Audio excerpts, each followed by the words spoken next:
Domácí jeskyně Michala Daňková na koni ryčí. Dekoruje paní rozhodčí Marie Perníčková.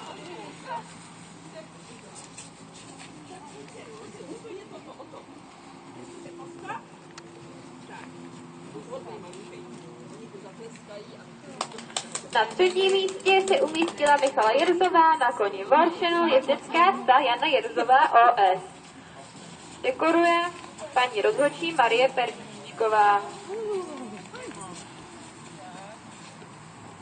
Na čtvrtém místě se umístila domácí jeskyně Kateřina Brožová na koni Barok B. A na pátém místě se umístila Daniela Čapková na koni Desperado 4 JS Čapková. Dekoruje paní rozhodčí Marie Perníčková.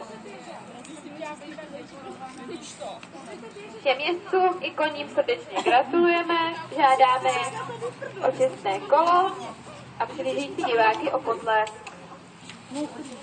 Tak, je tu málo diváků, tak to moc přečte.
Tak já jdu na tu polívku, kterou jsem si uvařila.